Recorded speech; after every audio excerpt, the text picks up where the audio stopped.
I want you to imagine that you're driving along in a car and you see a man. He looks like a hobo. He looks old, elderly, holding a sign, covered in dirt, and the sign says that he will work for food. And deep down in your gut, you know it's not really food he wants. He's expecting somebody to hand him money. To hand him money so he can go buy booze, so he can be useless to society. And you think about this. And the one next to you, your wife, she also sees this man.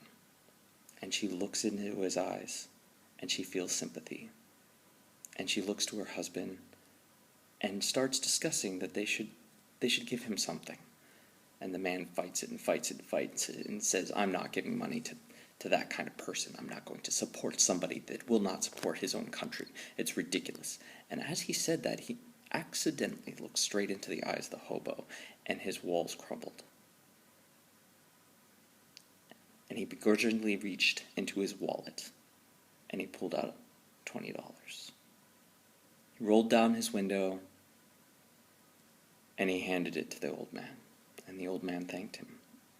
He thanked him genuinely, from his heart, because booze was all he had to make him forget. So this old man, he takes his $20. He packs up his sign, and he goes to the local liquor store. It's a different liquor store than he usually goes to. For some reason today, it was on the way. So he goes. He walks in, and without knowing it, he literally stopped the sales clerk from committing suicide right then and there. He has a gun under the counter, and he hates his life, and he wants nothing more to do in any instance or with anyone, and he hates everything. But he doesn't want to do it in public. He doesn't want somebody else to see that, even if it is a filthy hobo. He instantly starts getting angry.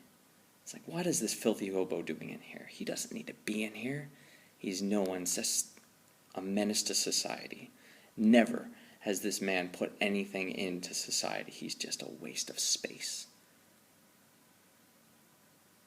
But then he realizes that the old man has money because he holds it up. He's like, okay, well, after this guy's gone, I'll definitely finish the deed. And then my boss will know that I completely don't care about anything. And he can deal with the mess. Finally, I'll be gone. So the old man peruses the shop, and he grabs his favorite liquor, and he walks to the counter, and he says, hello, may I buy this? And he puts the $20 on the counter, and it's enough. And the clerk sighs, takes the money, and opens his cash register. And as he opens it, the old man starts to sweat and starts to wobble.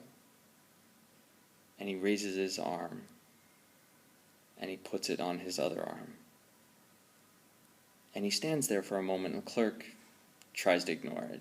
He starts making change, but the old man collapses. He can't ignore this. He has to go over. He has to, because otherwise he's going to have to drag this guy out of it here. Apparently he's drunk already. So he runs to his side, and he realizes that the man's heart has stopped.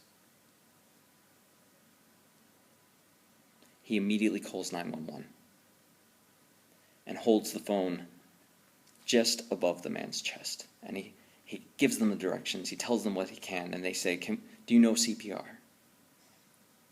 And he remembers a long time ago he had a CPR class. So he puts the phone on the man's chest, out of the way of where he's going to be doing his compressions. And he immediately starts compressions, listening closely as the operator continues to walk him through what he hasn't done in years. Pretty soon the paramedics show up. They literally thank the shopkeeper and say, if you hadn't done this, he'd already be dead. He might still die, but thank you. And they went on their way. They didn't care that he was a hobo. It was another life to save. It's their job. So they take him to the hospital, and the clerk stands there in silence, shocked to his core. And he thinks, what would have happened if that old man hadn't come in here? He's no longer thinking about suicide. He's too wound up. So when his shift ends, he leaves work and he goes to the hospital of the ambulance. And he asks about the old hobo. They ask him, is he friend or family? He, in a moment of thought, claims friend. They allow him into the room because he's fine. He's recovered. He had a minor stroke, and it did not affect any of his brain functionality. The old man looks at him, eyes wide, because he can't believe it. You saved me. Why? The shopkeeper looks at him and says, you saved me. I was going to commit suicide minutes before you showed up. And if you hadn't collapsed, I would have. So thank you. And they both sit and they talk. And as they talk, they realize that there's more to each of them. The clerk has a full master's in psychology, but he's just never ever able to make the connections to actually get the job he wanted, or to open the business he wanted, never able to make the connections to get the money. And the hobo is a Silver Star recipient from Vietnam. He saved his entire crew of men and watched them all die of Agent Orange, the same thing that afflicts him.